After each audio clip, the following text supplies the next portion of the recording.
આતંકવાદીઓ ઊંઘી ન જાય તેવું ડ્રગ્સ ગુજરાતથી જતું। 3 શખ્સ છત્રાલની ફેક્ટરીમાં ટ્રેમડોલનું ઉત્પાદન કરતા, આફ્રિકામાં દવાના નામે ડ્રગ્સ સપ્લાય કરતા। પ્રતિબંધિત દવાઓનું પણ હબ ગુજરાતમાં વધી રહ્યું છે, તેમાં પણ ખાસ કરીને ઇન્ડસ્ટ્રીયલ એરિયાની અંદર પ્રતિબંધિત દવાઓ બનાવવાનો રીતસરનો કારોબાર શરૂ થયો છે। થોડા સમય પહેલા કસ્ટમ વિભાગ અને ભુજ પોલીસ દ્વારા ટ્રેમાડોલનું આખું કન્સાઇનમેન્ટ પકડવામાં આવ્યું હતું। ભરૂચ અંકલેશ્વર પાસેની એક ફેક્ટરીમાં પ્રતિબંધિત ટ્રેમાડોલ દવાનું ઉત્પાદન થઈ રહ્યું છે અને તે સંદર્ભે ભરૂચ પોલીસને સાથે રાખીને ત્યાં રેડ કરવામાં આવી હતી। આ સમગ્ર ઓપરેશન દરમિયાન 31 કરોડનું રો મટીરીયલ લિક્વિડ ફોર્મમાં મળી આવ્યું હતું।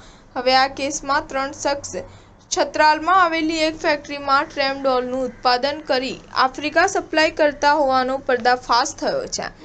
આ ત્રણેય શખ્સની ધરપકડ કરી લેવામાં રેકેટનો માસ્ટરમાઇન્ડ નીકળ્યાનું સામે આવ્યું છે। ગુજરાતમાં અગાઉ પણ અનેક ફેક્ટરીઓ ડ્રગ બનાવતી હોવાનું સામે આવ્યું છે, તેમાં ફરી એક વખત મેક ઇન ગુજરાત ડ્રગ્સ હોવાનું સામે આવતા તેની ચોંકાવનારી વિગતો પણ સામે આવી છે, જેમાં આ વખતે ટ્રેમાડોલ મેડિસિન જે ભારતમાં પ્રતિબંધિત છે અને વિદેશોમાં આતંકી પ્રવૃત્તિ કરનારા લોકોને આ દવા આપવામાં આવે છે। આ દવા સામાન્ય રીતે વ્યક્તિને ઊંઘવા દેતી નથી અને તેઓ કલાકો સુધી જાગી શકે છે, તે માટે આ પ્રકારની દવા આપવામાં આવે છે। તેમાં પણ ખાસ કરીને દવાનો ઉપયોગ પેઇન કિલર તરીકે થતો હોય છે, પરંતુ તે હવે ડ્રગ્સમાં રૂપાંતરિત થઈ ગઈ છે અને તેનું ઉત્પાદન વિદેશથી કરોડો રૂપિયા કમાવવા માટેની આખી વ્યવસ્થા શરૂ કરી દેવામાં આવી હતી।